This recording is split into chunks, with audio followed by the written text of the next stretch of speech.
Well, first of all, my name is Marsha McLean. I'm currently the Mayor Pro Tem for the City of Santa Clarita, and hopefully in December I will be your mayor. I was your mayor in the year 2007, and we had a pretty exciting year that year. That was the buckwheat fires. I'm sure you will all remember that. My husband and I moved to Canyon Country in 1973, and we raised our 3 children here. They went all through the school district here, and now they're all grown, and I have 6 grandchildren. This is a book. It's kind of got some historical value, I believe. It's called Canyon Country Better Than Ever. When we moved to Canyon Country, we were not yet a city, obviously. But when we did become a city and the very first Canyon Country Better Than Ever committee was formed, I was on it because I felt that I wanted to have a voice. And so I was on it for several years. And then when we moved to Newhall, I was still attending those meetings because I still kind of had a special place in my heart for Canyon Country. Now let me find my...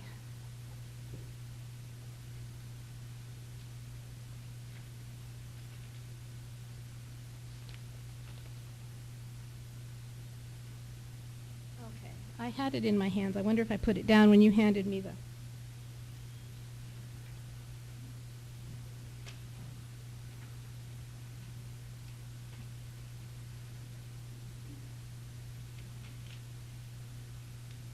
I could wing it, but then I'd be talking for too long.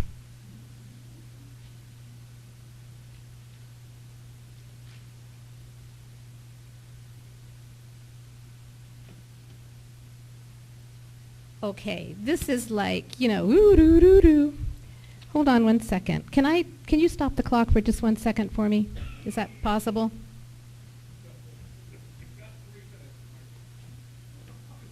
Okay. Okay. All right, I found it. I would like to tell you about, I've been on the City Council for 8 years. And I would like to tell you some of my accomplishments of what I have done, and then I will tell you what I plan to do for you in the next 4 years. I am a full-time councilwoman. When I was elected, I decided that I was going to be full-time and devote all of my time to being a councilwoman. Some days I can get up at 7 a.m. and I will get home around 10 or 11, and my husband Dale is right there, and he will attest to that. Hi, Dale. And I also wanted to introduce you to Diane Troutman. She's my appointee as Planning Commissioner. My husband and I have owned a small business in Santa Clarita for a really long time, and we understand the need for a balanced budget, and I want to tell you, how many of you all read the Signal? Okay. If you read the Signal says city has a budget deficit. I'm here to tell you the city categorically does not have a budget deficit. The budget is balanced. What we are going to have to do next year is we are going to have to cut spending by $800,000. And we will do that, and we will have a balanced budget. And we have a 15% reserve, that's about $11 million, and that is set aside for emergencies. If we have an earthquake, or if we have a whole lot of rains with a lot of floods causing a lot of problems, that money is set aside for you, and it's going to stay that way. So once again, the city does not have a deficit. Our budget is balanced, and we have a 15% reserve. And next year, we will cut spending as necessary, and we will have a balanced budget. State law says that we have to, and we will. When I was elected in 2002, the city's budget reserves were 8%, and they are now at 15%. And in this very tough economic downturn, it is imperative that the city does maintain a balanced budget, and in order to sustain its economic viability. And that's what we are going to be doing for now and in the future. Since I'm a small business owner, my husband and I'm a small business advocate.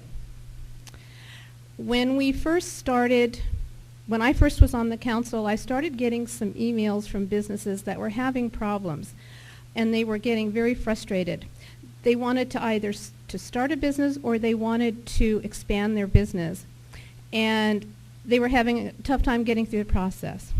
So I went to the city manager, and I asked the city manager to put together a book, and it is called Guide to Opening a Small Business in the City of Santa Clarita. The city council agreed with me that this was a good idea.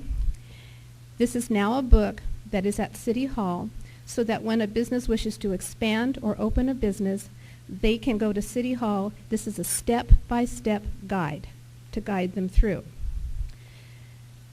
Sometimes we have ordinances in the city, and our staff is directed to follow those ordinances.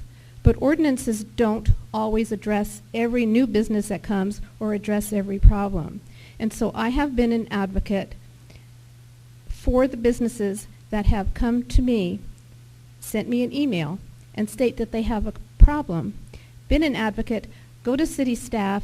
City staff will work with the business owner to try and address their particular problem, and then it will come to the city council in the form of a UDC amendment, so that those businesses will be able to go ahead and conduct their businesses in the way that they need to. So the city is extremely responsive to our small business owners. Whitaker Burmite, when I first got on the council, I had been working many, many years in order to, on the Whitaker Burmite as a community activist, because I've been a community activist out here for a really long time. And nothing was really happening. So we had a new city manager at the time. Ken Pulskamp just became city manager, and I asked him to put together a 10-point plan so that we can figure out how we're going to get Whitaker Burmite cleaned up. And that 10-point plan was brought to the council adopted it, and as you know today, we're well on our way to cleaning up Whitaker Burmite. Development in the county, virtually no comment was being made regarding development in the county that impacts our infrastructure, and I brought it up to the council and was able to have them agree with me to change the policy, and the city is now actively involved in those types of things. I want to bring up One Valley, One Vision to you, because there's been some information that is just not quite accurate, and so I want to give you some facts and figures. Actually, the process started well over 10 years ago. I have been an active participant from the very beginning. The process was started through stakeholder meetings with residents. There were over 300 residents, or 400 residents, a lot. At the very first meeting, I was there, in which they wanted to start the process to get people's input. The process has been an open one, giving anyone at all interested an opportunity to comment and to shape the way our city will grow. And I think there's been some confusion regarding the process and some numbers, so I'd like to give you some statistics. First of all, One Valley, One Vision is a joint effort between the city and the county, but each entity will have its own general plan. That's what One Valley, One Vision is. It's to upgrade and to redo the general plan for the county and the city.